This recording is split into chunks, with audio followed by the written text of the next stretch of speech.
Buenos días, buenas tardes, buenas noches. 19 de abril del año 2024. Gracias a todos los que nos están oyendo, arrimados al Mingo TV, el canal de YouTube de José Domingo Blanco y Erika Mendoza Tobar. A José Domingo Blanco, ustedes saben, lo pueden seguir y conseguir en X, antes Twitter, como @Mingo Piso 1, y Erika Mendoza como @Ementov. Pero en Instagram, donde ellos anuncian los programas y están, digamos, tienen más dinamismo, pueden conseguirlo como @Mingo TV y @Erika Mentov. A nosotros, el profesor Daniel Laud lo consiguen como @Daniel Lahoud, con H intercalada en X, y a mí como @VJMC. Este programa sale gracias al amparo y producción ejecutiva de Catherine Manzano. Recuerden ustedes suscribirse al canal. Vamos avanzando en términos de suscripciones. Recuerden ustedes darle like al programa, comentarlo, difundirlo y si gustan poner el clic en la campanita para que les recuerden los próximos episodios del canal de Mingo TV.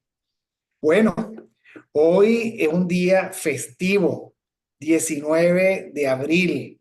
Hoy vamos a conversar de todo, pero no podemos dejar pasar que si es 19 de abril, recordarle a nuestra audiencia qué pasó en Venezuela un 19 de abril y por qué en Venezuela es feriado. Bienvenido, profesor Laud, ¿cómo está? Buenos días, buenas tardes, buenas noches. Bueno, fíjate, hoy yo llamo al 19 de abril el Día Nacional del Error Histórico, ¿ok? Porque ese día uno le pregunta a los alumnos en clase, yo siempre, es más, hoy tuve clases en la mañana y la pregunta de rigor esta mañana fue, ¿qué se celebra mañana? ¿No? Y entonces los muchachos contestan y siempre hay unos muchachos que contestan que es la firma del Acta de Independencia, otros muchachos que dicen que no, que es el primer grito de independencia. ¿Okay?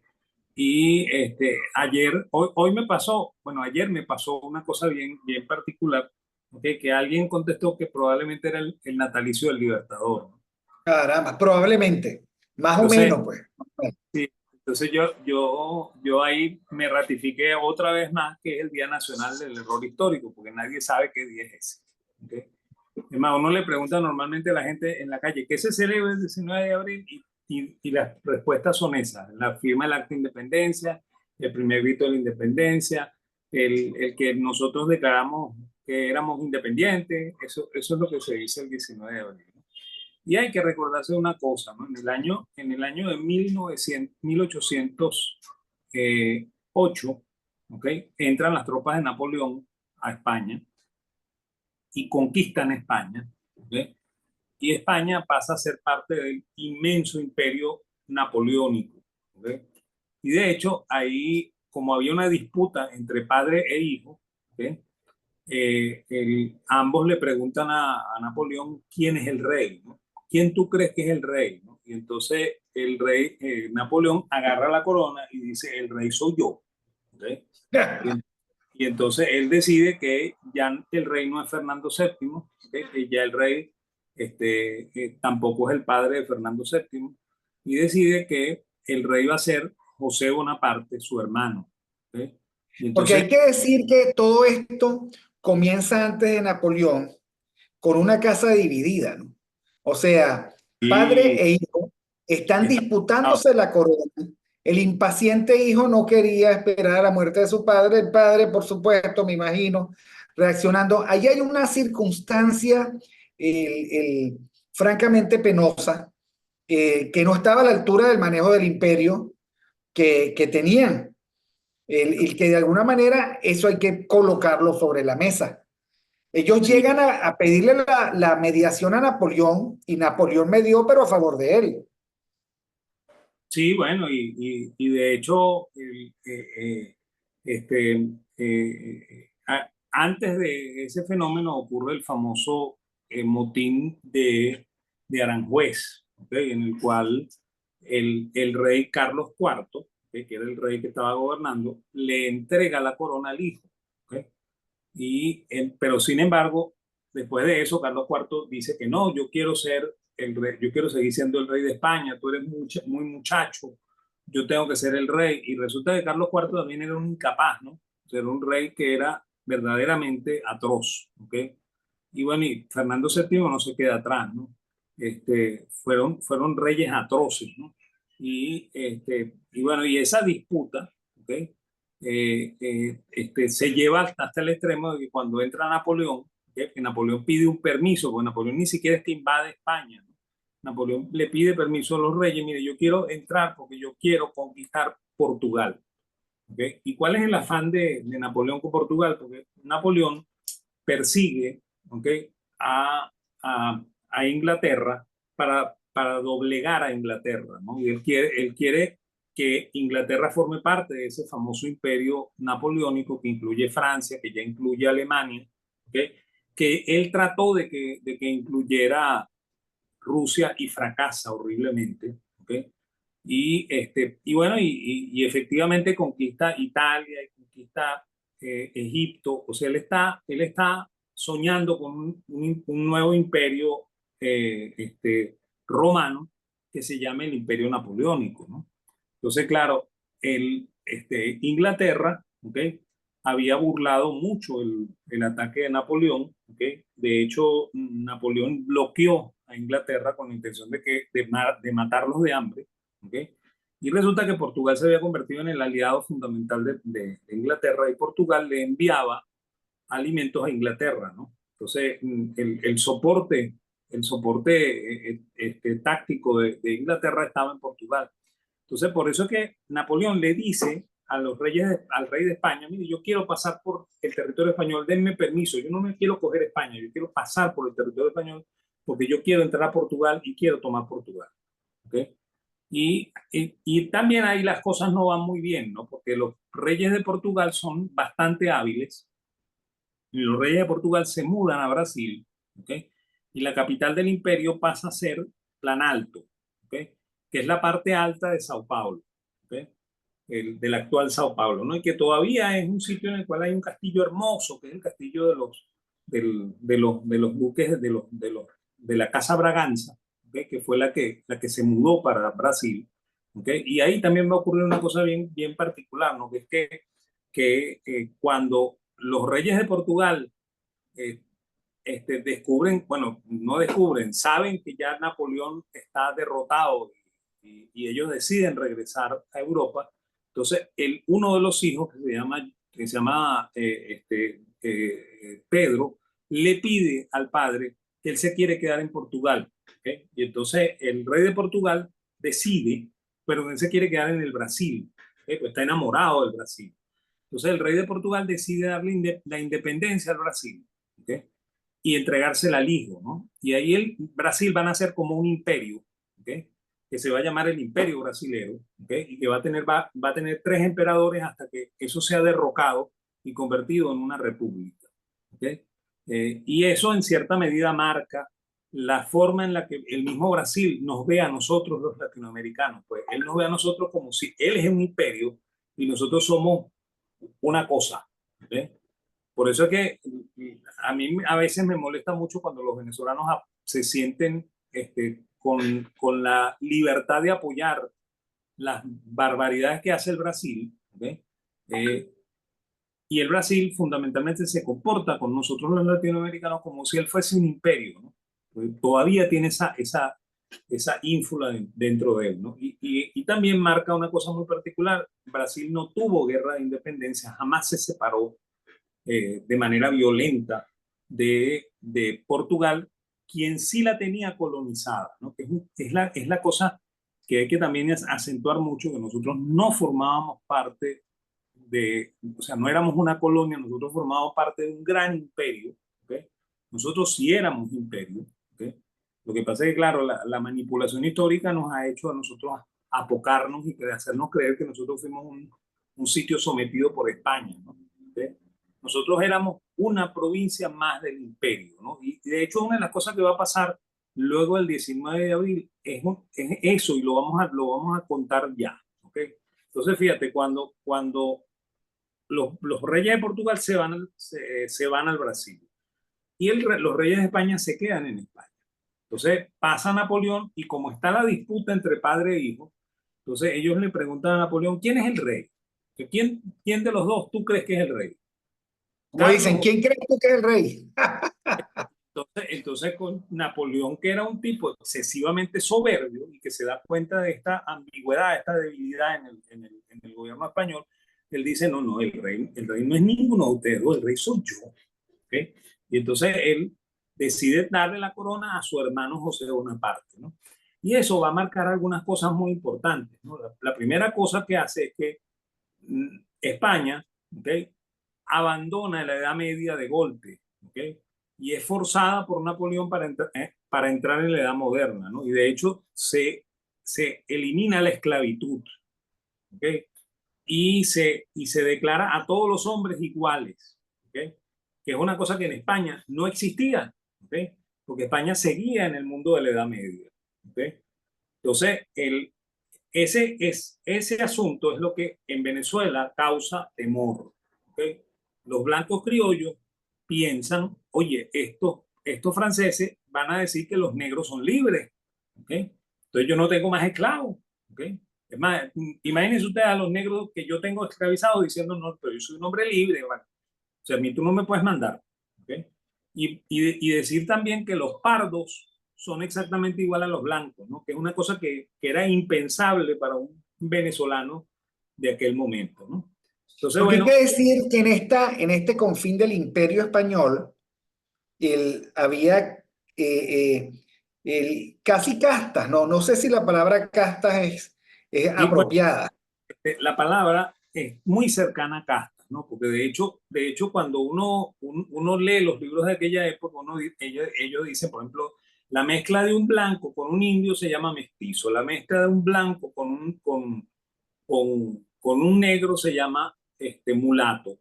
La mezcla de un indio con un negro se llama sambo y así sucesivamente, ¿no? Porque había una clasificación social, ¿no? ¿Okay? Ujú. Donde las dos mejores castas eran la casta española, que estaba muy por encima, ¿okay? Bueno, la casta de los blancos, ¿no? Porque hay que decir Los que eran, peninsulares, los no, peninsulares, ¿no? hay que decir que eran blancos, ¿okay? Porque de hecho para el rey de España, un blanco nacido en Caracas como Simón Bolívar era tan blanco como un blanco nacido en Madrid, ¿okay? Eso es un cuento chino de que eran criollos y no les daban el poder, es un cuento chino, ¿okay? Entonces, bueno, los blancos estaban por encima de los indios, ¿okay? Y por debajo estaban todas las castas, ¿okay? Porque el indio era considerado un individuo con derechos, porque era el primitivo habitante de esa región, ¿okay? Eso, así era como se cumplían las leyes del imperio O español. sea, era primero los blancos, después los indios y después todo lo demás. Todas las castas, ¿no? Y por supuesto, lo último de abajo son los negros que eran esclavos, ¿okay? Y en el medio están todos los mestizos, ¿no? Y los mestizos están, por ejemplo, un mestizo que fuese mezcla de un blanco con un indio, que es el caso ¿cómo se llama? De Francisco Fajardo, ¿okay? Es un hombre de categoría, pues. Por eso que Francisco Fajardo podía manejar ejército, porque es un tipo mezclado de indio con blanco, ¿okay? Que es una cosa que nuestra historia trata de tergiversar y dice, no, no, es que él no era igual porque era un mestizo, ¿no? Él era un mestizo especial, porque era una mezcla de blanco con indio, ¿okay? Ese mestizo era tratado mejor que la mezcla de un indio con negro, o de un indio, o de un negro con blanco, ¿okay? Fíjate, un negro con blanco no tiene la categoría de un negro con indio, ¿okay? En ese momento, porque sí son castas, ¿okay? Claro, eh, no son tan extremos como una casta, porque la casta, y me circunscribo a la India, que es donde hay castas. Las castas no Claro. se mezclan, ¿no? ¿Okay? Esa es una de las razones por las cuales la democracia india, ¿okay?, tropieza con eso, ¿no? O sea, eso no es democracia, porque hay una diferenciación racial, ¿okay? Ahí entra el problema de la India, ¿no? Pero bueno, volviendo al tema Venezuela, ¿no? Entonces, es muy curioso, ¿okay?, que un día 19 de abril, que es Jueves Santo, o sea, no es fiesta nacional, pero es un Jueves Santo, ¿okay?, donde la gente va para misa, ¿okay? Entonces agarran a este señor en Paran y le dicen, no, no, ya va, usted no se puede ir para misa así como así, tenemos que ir para el cabildo, ¿okay? Y entonces en el cabildo, ¿okay?, los blancos criollos que están allí, ¿okay? Le exigen a este señor que renuncie. ¿Okay? Entonces, eso te dice a ti que algo está pasando, ¿no? Que los blancos criollos sí podían ejercer el poder y de hecho lo están ejerciendo. ¿Okay? Y ellos lo que quieren es unirse a la Junta de Cádiz. ¿Okay? Porque en España, como Napoleón tomó el poder, entonces ahí sí se desata una guerra de independencia, donde España se trata de independizar de los franceses. ¿Okay? Eso va a ser una guerra relativamente larga, va a durar 4 años, y en 1812 se da la última batalla, que es la batalla de Vitoria, ¿okay? Que se llama así, la batalla de Vitoria, ¿okay? En la cual las fuerzas de Napoleón pierden en España y se retiran. ¿Okay? Y entonces se ratifica a Fernando VII como rey de España, ¿okay? No a Carlos IV, el padre. ¿Okay? Entonces, bueno, y ahí pasa una cosa bien curiosa, ¿no? Ya en ese momento Venezuela declaró su independencia en 1811, ¿okay? Porque estamos en 1812. Entonces, fíjate, cuando se están pasando todos estos hechos, los Borbones no son reyes de España, ¿no? Quien es rey de España es José Bonaparte. ¿Okay? Y el temor de los blancos criollos en Venezuela es que José Bonaparte va a decir que todos somos iguales, ¿okay? Por lo cual esos pardos que están por ahí en la calle van a decir que son iguales a mí, que yo soy blanco. Y yo no me lo puedo permitir, pues. ¿Okay? Y también va a decir que yo no puedo tener esclavos, ¿no? Que esos esclavos que yo tengo en la hacienda los tengo que emancipar. Y yo no quiero hacer eso. Entonces, claro, ahí hay dos alternativas, ¿no? La primera alternativa es plegarse a la Junta de Cádiz, ¿okay? Y decir, nosotros somos súbditos del rey, ¿okay? O independizarse, ¿no? Y bueno, y ahí hubo dos facciones, ¿no? ¿Okay? Había un grupo que estaba abiertamente pensando en independencia, ¿okay? Y había un grupo que no, que estaba pensando más bien en mantenerse dentro del imperio, ¿okay? Y declararse súbditos de la corona. Y de hecho se mandaron diputados a la Junta de Cádiz, ¿no? Porque la Junta de Cádiz convocó a todas las provincias de de, de la península y de ultramar, porque así es como las llamaron, ¿okay? Para conformar el Gran Congreso, que era la Junta de Cádiz. ¿Okay? Entonces, esa corte era la que iba a gobernar hasta tanto no hubiese un rey, ¿no? Porque ellos no aceptaban a José Bonaparte. Era una junta clandestina. ¿Okay? Y se mandaron unos diputados. ¿Okay? De hecho, la Junta del 19 de abril mandó unos diputados a Cádiz. Después, cuando los diputados llegan a Cádiz, ellos reciben la orden de no, regresense. Nosotros no vamos a estar de acuerdo con Cádiz. ¿Okay? Y ahí es donde las fuerzas que ganan el combate son las fuerzas que se quieren independizar y que después en 1811 firman el acta de independencia, ¿no? O sea, que dicen, nos vamos a separar. ¿Okay? ¿Se pueden identificar nombres de las facciones? Bueno, los Bolívar estaban en el movimiento independentista. ¿Okay? Los Tobar, ¿okay? Y casi todas los miembros o sea, los que tenían títulos nobiliarios, ¿okay? Querían permanecer dentro del imperio. ¿Okay? Y, y bueno, esas dos facciones son las que entran en conflicto, pues. ¿Okay? Incluso, mira, hay un libro muy bueno de ¿cómo se llama? Ay, Dios mío, se me olvida el nombre, ¿no? Que es un ensayista venezolano muy bueno que vivió en Chile, ¿no? Que era muy amigo de Adriani y de Betancourt, ¿no? Que es Mariano Picón Salas. ¿Okay? María Picosa. Mariano Picón Salas tiene un relato que se llama el Marqués de Casaleón. ¿Okay? Lo El he Marqués leído, de, sí. el Marqués de Casaleón es un camaleón. ¿Okay? Es un hombre que un ratico está con el Grupo de Bolívar, otro ratico está en contra del Grupo de Bolívar, ¿no? Y de hecho el Grupo de Bolívar es el que se llama la Junta Patriótica, ¿no? ¿Ven? Que es la que quiere la independencia, ¿no? Y que son los jacobinos, los que le quieren cortar la cabeza a los españoles, ¿no? ¿Okay? Y bueno, Y también ahí entra en el juego un personaje que nosotros tampoco lo entendemos bien, ¿okay? Que es Francisco de Miranda, ¿no? Porque Francisco de Miranda llega convocado por estos jacobinos, ¿no? O sea, Bolívar convence a Miranda para que se venga, ¿okay? Para que él sea el que empuje la independencia, ¿no? Miranda quiere la independencia, pero Miranda no es un jacobino como Bolívar. Miranda es más bien un girondino, ¿okay? Y de hecho, la idea original de Miranda era montar una monarquía constitucional, una monarquía parlamentaria en América, ¿okay? Bolívar no tiene un proyecto, ¿okay? En ese momento, ¿okay? Y Bolívar, cuando por fin tiene un proyecto, es un proyecto que se parece mucho al proyecto mirandino, aunque él adversó el proyecto mirandino, ¿okay? Porque de hecho él es el que cuando se Sí, obstina, cuando Bolívar empezó a tomar el poder, empezó a pensar que qué bien sería un monarca llamado Simón Bolívar. bueno, de hecho hay ciertos indicios que te llevan por ese lado, ¿no? Pero él al mismo tiempo está muy asustado, ¿no?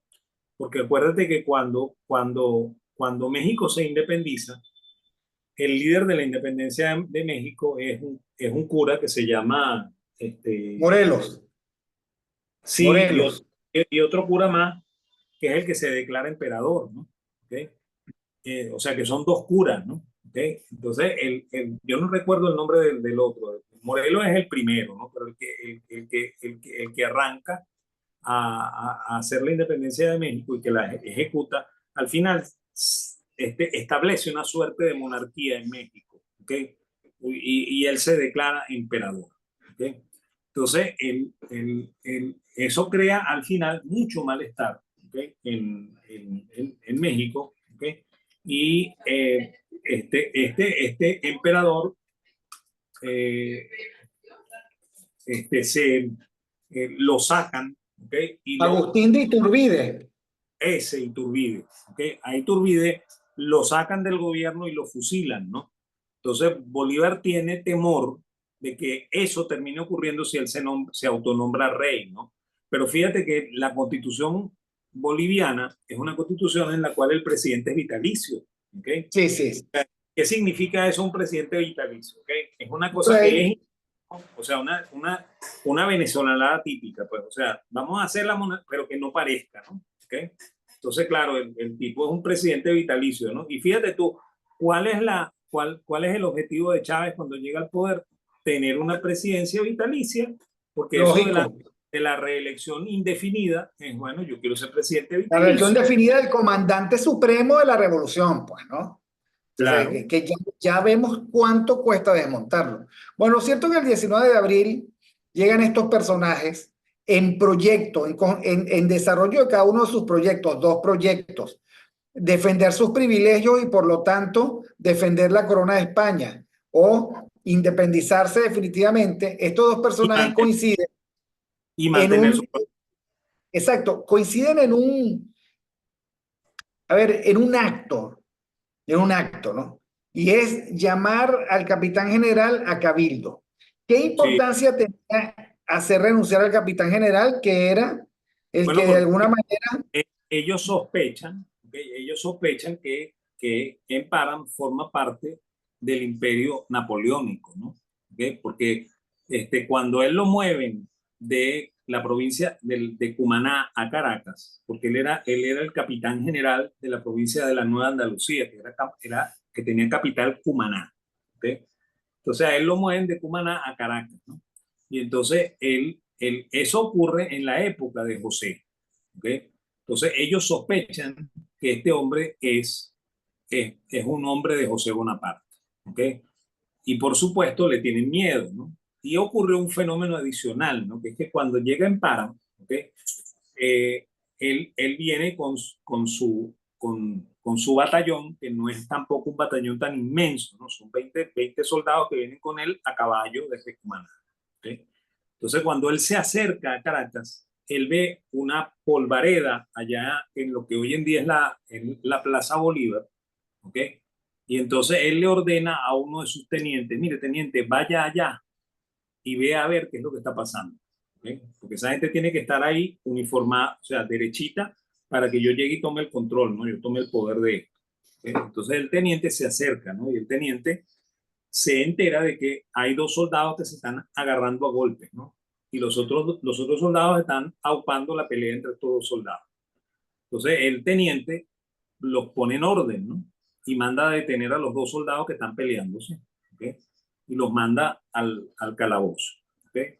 Y les dice, ustedes derechito hay que ya viene el comandante. Entonces entran, paran, y en paran entra a la gobernación, que es el mismo sitio de la gobernación de Caracas de hoy, ¿no? Que es el que está frente a la actual Plaza Bolívar. En aquella época se llamaba Plaza Mayor, ¿okay? Y además era el mercado de Caracas, no eso era el mercado de Caracas. Claro. ¿Okay? Entonces, bueno, el Emparan llega, entra en la gobernación y manda a llamar a los dos soldados, porque el teniente le ha echado el cuento, ¿no? Y le dice a los dos, mire, ¿y qué era lo que pasaba entre ustedes dos? ¿Okay? Y entonces, los dos soldados son uno pardo, ¿okay? Y el otro blanco, ¿okay? Y entonces, claro, el blanco se siente superior al pardo, ¿no? ¿Okay? Pero resulta que el pardo era sargento y el blanco era soldado. Entonces el pardo le mandaba al soldado, ¿okay? Blanco, y el pardo no quería, el blanco no quería obedecer a ese pardo, ¿no? Yo no obedezco moreno, ¿no? Yo no obedezco a gente morena, ¿okay? Y entonces él se lo dice a Empara, ¿no? Le dice, mire, es que este sargento es un moreno, ¿okay? Porque es un mestizo, ¿no? ¿Okay? Y yo no le obedezco a sargentos morenos, ¿okay? Y entonces Empara da la siguiente orden, ¿no? ¿Okay? Métame preso al sargento Moreno, ¿okay? Porque no sabe hacerse respetar, ¿okay? Y al soldado blanco me lo lleva a la Plaza Mayor y le da 10 latigazos para que aprenda a obedecer al sargento, sea negro, sea blanco, sea verde, sea rojo o sea del color que sea, ¿okay? Y entonces eso corre por toda la provincia y por toda la provincia dicen, este hombre es un igualitario, pues. Este Es hombre la sí es, Revolución Francesa que llegó. este hombre es de José Bonaparte. Entonces ellos tienen o sea, todo el tiempo están conspirando tratando de sacarse el Paran del medio, ¿okay? Y ellos aprovechan el nombramiento de la Junta de Cádiz para convocar a este señor y hacerlo renunciar, ¿no? ¿Okay? Y cuando se firma el acta, porque sí se firma un acta, que es el acta del Cabildo, ¿okay? El acta termina diciendo, y todos reconocimos que su majestad es nuestro señor don Fernando VII. ¿Okay? O sea que esto no es ningún día de independencia. ¿Okay? Este es el día en el cual los venezolanos dijimos que nosotros no queríamos a José Bonaparte, ¿okay? Y queríamos a Fernando VII. O ¿Okay? sea, defendimos el imperio del cual formábamos parte. La Claro, legitimidad del eso, rey. eso fue lo que se celebra, eso es lo que de verdad se celebra el 19 de abril. ¿Okay? Claro, después de eso, la famosa Junta Patriótica, ¿okay? Que todavía no se ha fundado, ¿okay? Siguió conspirando para tratar de que esto se convirtiera en un proceso de independencia. ¿Okay? Y por supuesto, los más conservadores, que eran los que querían mantener el imperio tal y como estaba, ¿okay? Y que querían mantener sus privilegios tal y como estaban, que no querían revolución francesa en España y menos en América, abogaban por mantener al rey. ¿Okay? Pero resulta que ese rey también era un incapaz, o sea, Fernando VII también era un incapaz, porque fíjate, pasó una cosa bien curiosa, ¿no? En la Junta de Cádiz, ¿okay? Se termina decidiendo el establecimiento de una constitución, ¿okay? Que es abiertamente liberal, ¿no? Y donde Fernando estaba obligado a convertirse en el rey de una monarquía parlamentaria. Y cuando Fernando ve aquella constitución, ¿okay? Fernando la deplora, ¿okay? Y la llama la Pepa. ¿Okay? La llama la Pepa porque él dice que esa es hija de José Bonaparte. ¿Okay? Y él no quiere eso. ¿Okay? Él quiere seguir teniendo poderes absolutos, quiere seguir mandando como un rey absoluto, como un buen Borbón. ¿Okay? Y no quiere ninguna monarquía parlamentaria. Entonces, él es el primero que patea la constitución. ¿Okay? Y bueno, y por supuesto, eso ratifica, ¿okay? Que los que están independizando en América o separándose del Imperio Español tienen algo de razón. Pues. ¿ok? Por la incapacidad de este rey. ¿Ok? Ojo que esa es la verdad verdadera. O sea, yo sería partidario de que nosotros nunca nos hubiésemos separado de España, pero, conchale, ante la vulgar actitud de Carlos IV y de Fernando VII, oye, no quedaba más remedio, ¿ok?, que Bueno, independizar. de hecho los Borbones tuvieron un desastroso siglo XIX, Bueno, pero por ellos, o sea, porque eran unos incapaces, ¿no? bueno, Porque la verdad es que no daban la talla. E bueno, y en España, incluso el, el, el, el bisabuelo del rey o el abuelo de Juan Carlos tampoco se puede salvar, Alfonso XIII, ¿no? no, ninguno, ¿ok? Mal O sea, esposo, peor estadista, con muy poco tino, que dilapidó su fortuna, mal papá, o sea, de todo, ¿no? Terminó muriendo de una enfermedad venérea en París, ¿no? De tanto que abusó del tema, ¿no? sí, bueno, y bueno, y por eso es que los españoles dicen que los Borbones ni entienden ni aprenden, ¿ok? Así es. Es más, España tuvo dos desgracias, ¿no? Por un lado, la Casa Austria, que era devaluacionista, ¿ok?, y que era endogámica, ¿ok?, y después la Casa Borbónica, que tenía ínfulas de imperio, pues, ¿ok?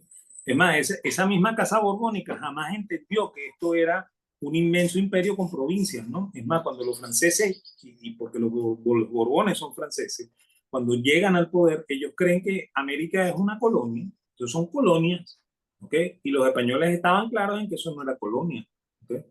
Entonces, esa ambigüedad de los Borbones es lo que también motiva el que algunos americanos quisieran independizarse, ¿no? Y bueno, lamentablemente eso fue lo que pasó. ¿Ok? O sea, la historia no se puede hacer con supuestos, la historia es lo que ya pasó. ¿Ok? Es Pero así. si ellos no hubiesen sido tan incapaces y este proceso de independencia se hubiera frustrado, ¿ok?, España sería el imperio más grande del mundo en este momento.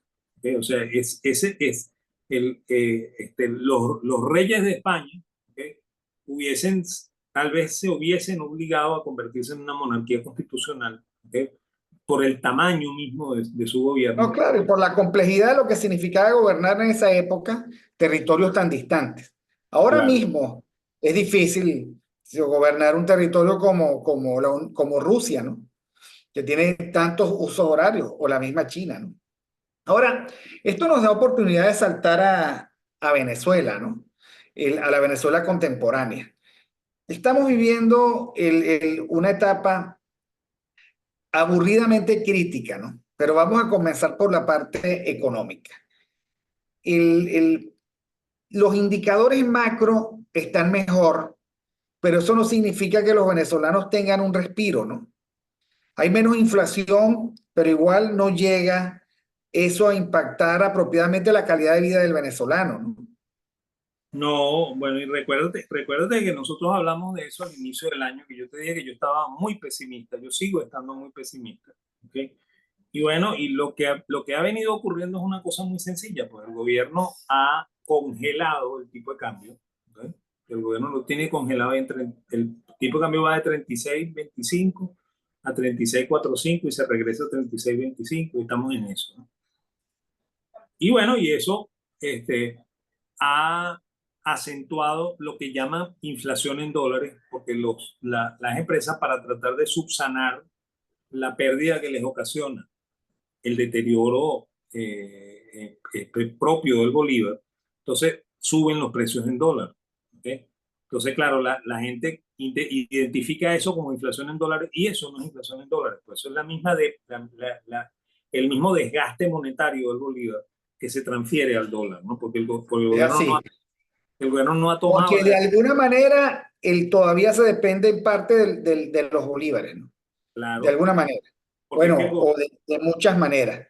el Sí, pero gobierno, uno ve cómo Venezuela se está transformando en un país inmensamente caro, claro, tal vez de los más caros del hemisferio, sin que eso signifique que vivimos en un país del primer mundo. y con el bienestar del primer mundo. O sea, esto no es Nueva York, no es París, no es Londres, ¿ok? No es Tokio, no es Beijing, es Caracas y de ahí para abajo, por supuesto, o fuera hacia el interior de la República todavía peor, pero muy costoso. Ahora, comentábamos en off que para colmo, estos años en donde se convoca a elecciones, yo lo digo, digamos, lo estoy diciendo con pinzas, también son años inflacionarios en el sentido que se gasta más dinero, o sea, se tira dinero a la calle. Eso es lo Sí, que hacen por lo general los gobiernos populistas, ¿no? sí, Tiran bueno, dinero a la calle un poco para mejorar sus indicadores y vaya que este, a los titulares del gobierno les hace falta mejorar sus indicadores, ¿no?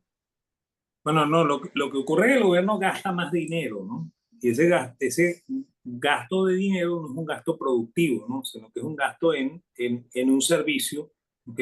Que es la publicidad de ¿cómo se llama? De la campaña electoral, ¿no? O sea, tú gastas dinero, bien sea para perjudicar la imagen del candidato que te adversa, ¿ok? O bien sea para mejorar tu propia imagen, ¿no?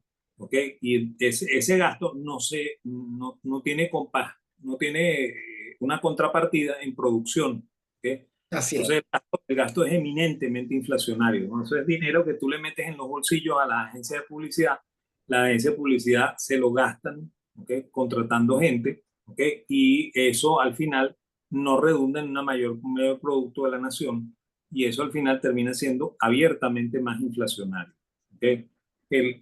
Como comentamos, el gobierno ha tratado de mantener a raya el tipo de cambio, ¿okay? Y eso crea un desgaste, ¿okay? Adicional, que es ese fenómeno que uno cree que los precios están subiendo en dólares. Los precios no están subiendo en dólares porque no hay manera de que haya una inflación en dólares en Venezuela. La única manera de que haya inflación en dólares es que el Banco Central empiece a emitir dólares, ¿okay? O que nosotros tengamos aquí una agencia del Banco de la Reserva Federal y no la tenemos, pues, ¿okay?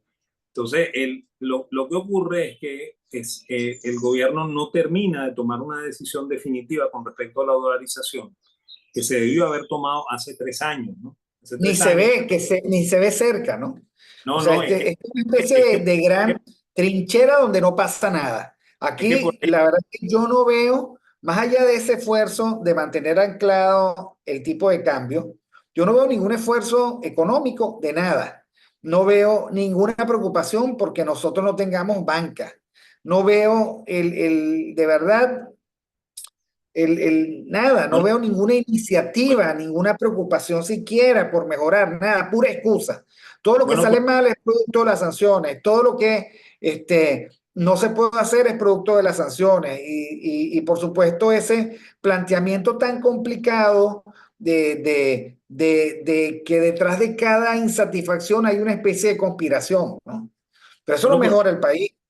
porque es que el único objetivo del gobierno es mantenerse en el poder. Ese es el único objetivo. El objetivo del gobierno no es mejorar la condición económica de los venezolanos. El objetivo del gobierno no es mejorar la economía venezolana. El objetivo del gobierno no es resolver los problemas ingentes de la población. El objetivo del gobierno es quedarse en el poder. ¿Okay?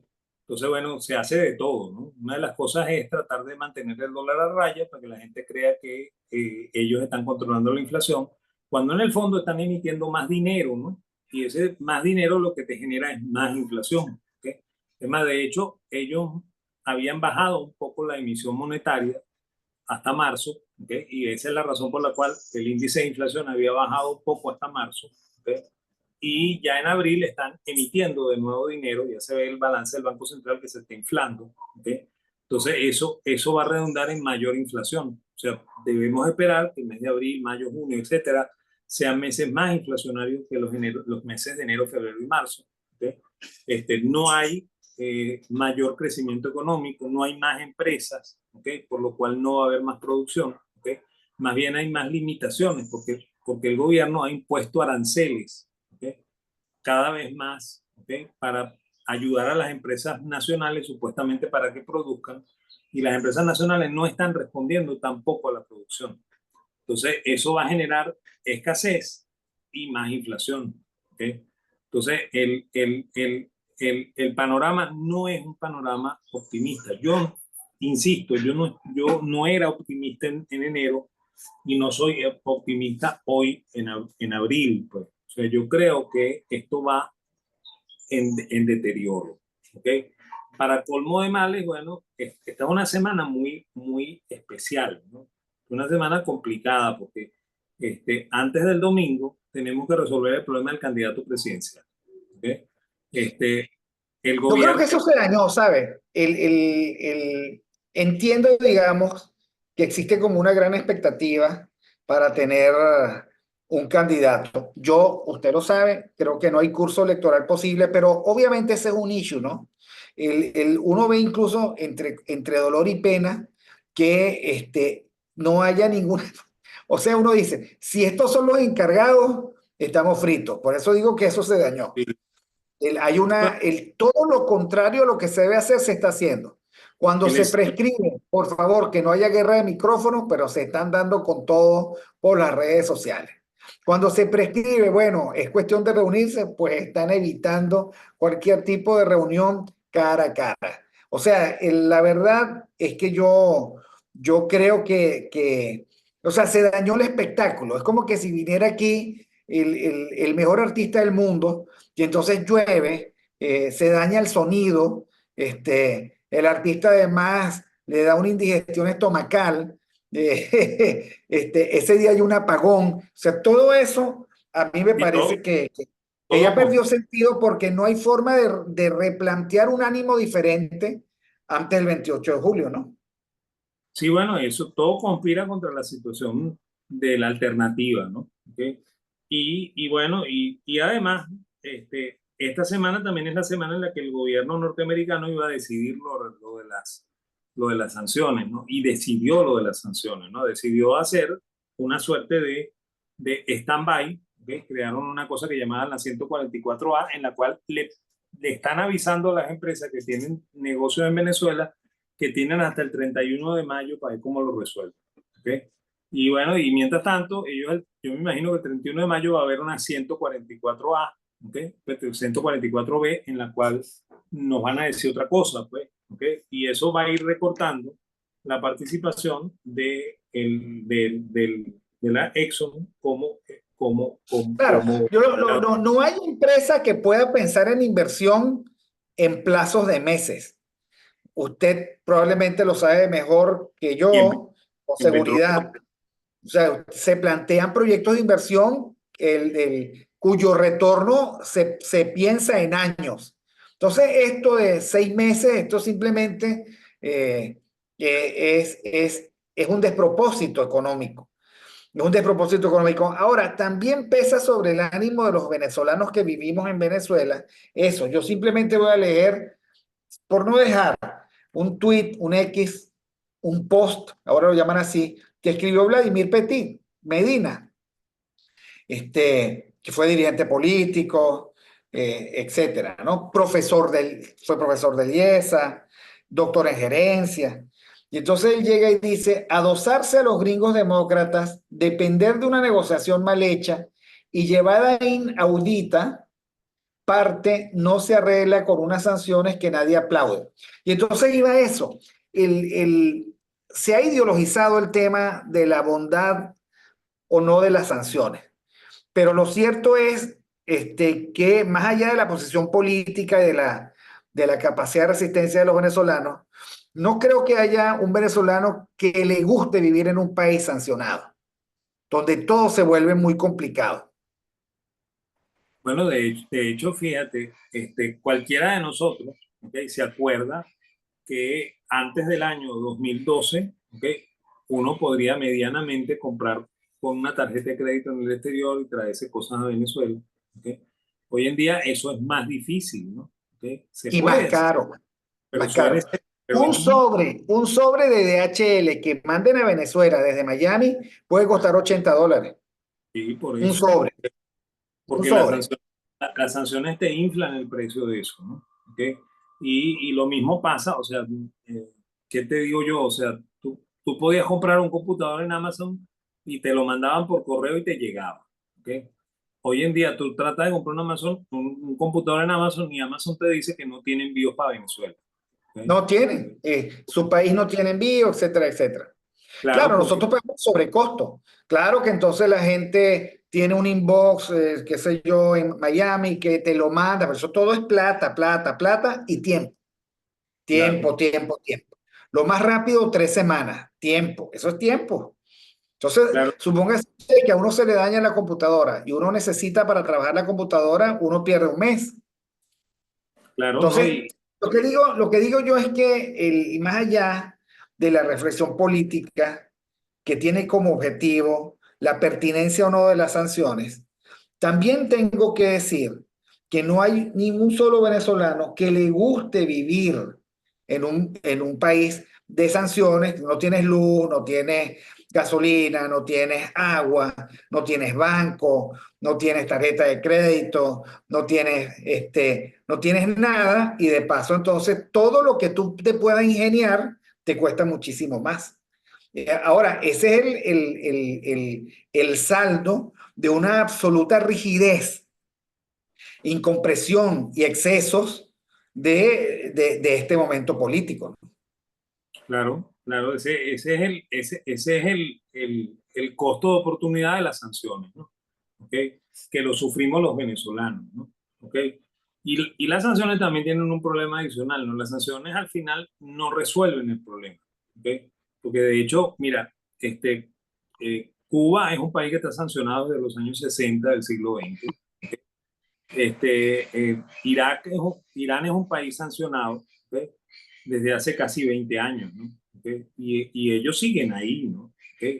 Y ¿cómo se llama? Y el mundo de los ayatolás sigue siendo el que manda en... Y con una industria militar de tecnología intermedia, ¿no? Son Claro, famosos los drones iraníes, ¿no? bueno, Famosos. no acaban de atacar a Israel, ¿ok? Acaban de hacer una demostración, ¿cómo es? Un showroom en Sí, Israel. O sea, lo que quiero decir es que es responsabilidad de los intelectuales plantear ese problema, plantearlo y asumir sobre la base de los resultados lo que yo llamo el magisterio de la verdad. ¿Ok? Y hace poco, por ejemplo, veía un trozo de video de hace unos años, ¿no?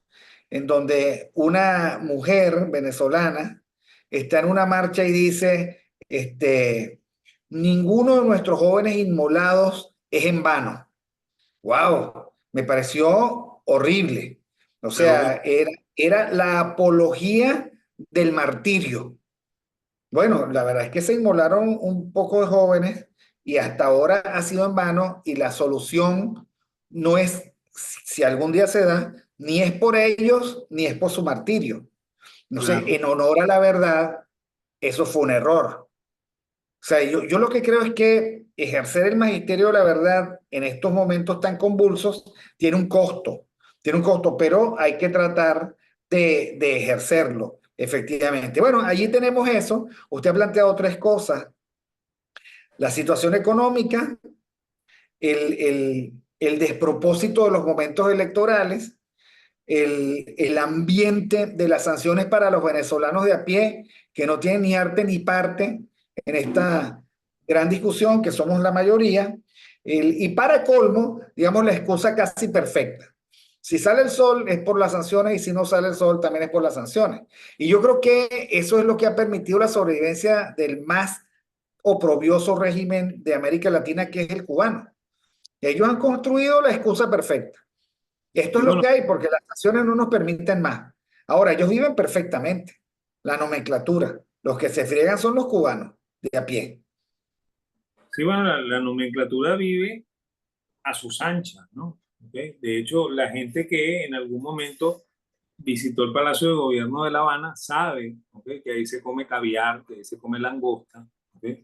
Pero en los barrios de Cuba no se come eso, ¿no? ¿Ok? Y los mejores habanos. eran para el comandante, ¿no? Como Claro, decían. claro, porque la nomenclatura no sufre de las sanciones, ¿no? O sea, quien sufre de las sanciones es el pueblo cubano, ¿no? Usted sabe que en Cuba, por lo menos hasta que yo supe, uno no podía pescar una langosta porque era delito. O sea, uno Claro, no podía pescar, uno no podía lanzar el anzuelo, es delito, porque todo es del Estado. Es increíble. Y todo exige una licencia. Entonces, por supuesto, la gente podía ver al frente, qué sé yo, millones de langostas, pero si lo tocabas ibas preso, ¿no? Es claro. trágico. Bueno, trágico como nuestra realidad, ¿no? O sea, Así es. esto, ¿no? O sea, por ejemplo, cuando yo voy hacia la universidad a dar mi clase, justamente los días jueves como ayer, yo veo una cola inmensa, ¿ok? En la última bomba antes de llegar a la universidad, que es la bomba de Montalbán 2, ¿no? ¿Ok? Y bueno, y esa cola, ¿por qué se da? Bueno, porque ahí venden la gasolina regulada, ¿ok? No la venden a precio internacional y la cola la hacen una gran cantidad de camioneticas por puesto, ¿ok? Que hacen la cola en los dos sentidos, ¿no? Porque la cola viene en el sentido de la universidad hacia la India, después las camionetas dan la curva en U en la avenida, ¿ok? Y se van a la gasolinera, ¿no? ¿Y por qué pasa esto? Bueno, porque hay un sistema de precios diferenciales con la gasolina, pues, o sea, Así tú, es.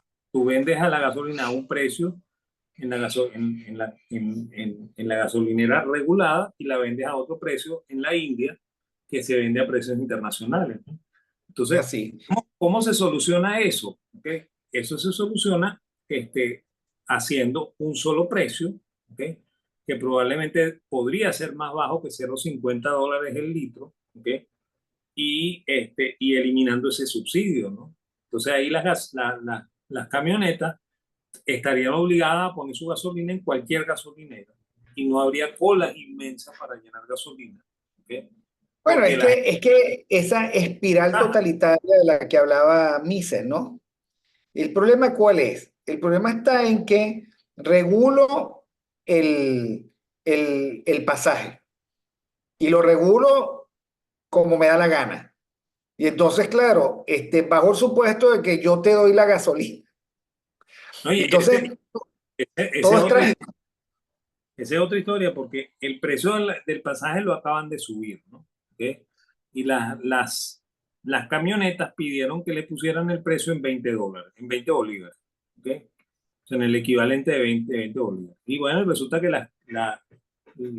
la regulación salió a 12, ¿ok? Y entonces las camionetas dicen, pero ¿y entonces cómo hago yo para dar vueltos si no hay efectivo para dar 8 bolívares vueltos, ¿no? ¿Ok? Entonces ahí tienes parte del rollo, pues. O sea, tú quieres regular, tú quieres en la regulación beneficiar a los más humildes, ¿ok? Y en realidad los está perjudicando porque no hay manera de darle vuelta, pues. Entonces al Sí, final sí, el sí. pasaje, el pasaje queda al precio que originalmente querían las camionetas porque no hay manera de darle vuelto al Sí, bueno, viajero. y a la hora de las chiquitas, me dice un amigo que conozco, por ejemplo, a los Valles del Tuy eso puede costar $5, Sí, pero en dólares, además. ¿Ok? sí, Este, y cualquier cosa es un dólar. Es que la verdad es que en Venezuela que no hay además monedas ni en dólares ni en bolívares, el tema termina siendo redondeado y lo más pequeño es un dólar. claro, claro, porque es que no hay moneda fraccionaria en dólar, ¿ok? Así es. Sí la hay, ¿no? Pero la gente no quiere aceptar las monedas fraccionarias, ¿no? Porque no confía que eso sea de verdad la moneda fraccionaria del dólar, porque no tienen la evidencia, pues. O sea, Claro, o sea, no, gente, claro, por ejemplo, yo estoy trabajando un ratito en Panamá, aquí la moneda oficial es el balboa, pero el balboa es un eufemismo para decir dólar. Y aquí corren los dólares, todos en dólares, y hay monedas fraccionarias, todas las que quieras, todas, y bueno, ahí incluso circula, unas que se llaman balboa. que es Sí, pero que todo el mundo cambia, o sea, un balboa es un dólar en moneda, y hay dólares en moneda, y hay cuartos, etcétera, y de 25 céntimos en monedas de dólar, porque eso además se puede programar, se importa, se hace, y al final se distribuyen. Pero bueno, en Venezuela, yo no me quiero imaginar que uno entregue, qué sé yo, una moneda de un dólar o un cuarto de dólar para pagar algo. No me lo quiero imaginar. sí, bueno, por lo que tú dices, pues, o sea, como ellos no aceptan la moneda fraccionaria, el precio más bajo en Venezuela es un dólar, ¿ok? Y es irremediable, ¿no? Y de hecho, mira, hay gente que tiene, yo tengo unas moneditas de dólar, ¿no? Porque en algún momento yo viajé también y pasé por Panamá, y en Panamá te dan de vuelta en las cafeterías, Así a es. veces balboas y a veces monedas de dólar, ¿no? Y a veces te dan balboas, ¿no? Y a mí me pasó una vez que me dieron varias balboas, y yo le dije al empleado de la cafetería, mira, vale, hazme un favor, que tú tienes moneda norteamericana, porque yo no soy panameño, ¿no? ¿Ok? Entonces, si yo me llevo esto para los Estados Unidos, que es para donde voy, ¿ok? O me llevo esto para mi casa, ¿ok? Entonces yo no puedo usar esto, pues, ¿ok? Si me das unos dolaritos en moneditas, yo te lo agradezco, ¿no? Y entonces el hombre se puso a buscar y me los dio, ¿ok? Porque claro, yo no quiero tener balboas, ¿no?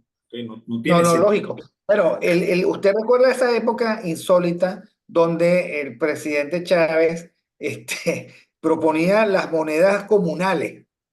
Bueno, de Sí, eso no quedó nada, nada. claro, la hiperinflación se las tragó, ¿ok? Claro, pero él se las tragó y las regurgitó, ¿no? En No, el sentido. no, Eso era y una intentona fallida. pero es que fíjate, es que eso no se puede imponer, ¿ok? La moneda no se puede imponer, ¿ok? Y eso está muy asociado, o sea, lo que nos pasa a nosotros con el dólar, ¿ok? No es más que el regreso a los orígenes, ¿no? Porque tú y yo hemos hablado varias veces de eso, ¿no? O sea, el bolívar que crea Guzmán Blanco es el mismo dólar, ¿ok? Así es. Nosotros, esa cosa que nosotros llamamos bolívar, ¿ok? Era un quinto de dólar, ¿ok? Y el dólar era nuestro fuerte, ¿ok? El fuerte de 5 La bolívares, moneda de ese. 5 bolívares. Y bueno, y de hecho, nosotros siempre estuvimos dolarizados, ¿no? ¿Ok? Y por esa razón, cuando hubo la hiperinflación, ¿ok? El único refugio natural del venezolano fue volver al dólar, ¿no? Porque esa es la moneda original, la moneda del imperio es esa moneda, ¿ok? Y bueno, y pasa una cosa curiosa, ¿no? Tú estás en Panamá, ¿ok? Y Panamá está dolarizada de nacimiento, ¿ok? Eso es una cosa que mis colegas no quieren hablar de eso, ¿no? ¿Ok?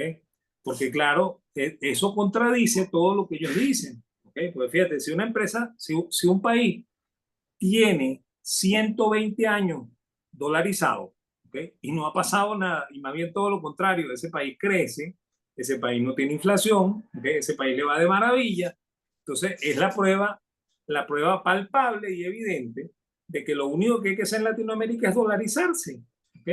Es más, de hecho, cuando nosotros respetamos la moneda de Guzmán, ¿ok? Que fue el periodo que corre de 100 años entre 1879, cuando él crea el Bolívar, ¿okay? O bueno, si quieres decir el 73, que es cuando crea el venezolano de plata, que es el dólar, ¿ok? Hasta el año de 1974, cuando Carlos Andrés Pérez nacionaliza el Banco Central, ¿okay? Y empiezan los desastres monetarios venezolanos. Entonces, es la prueba de que durante esos 100 años Venezuela creció, ¿okay? Venezuela le fue de maravilla, no tenía inflación, ¿okay? Es más, mi abuelo, que en paz descanse, se vino a Venezuela, hizo fortuna en Venezuela, ¿okay? Mi papá, que no fue tan hábil como mi abuelo, ¿okay? Nos crió a nosotros y tuvo una relativa fortuna, ¿okay? Porque había moneda estable, ¿okay?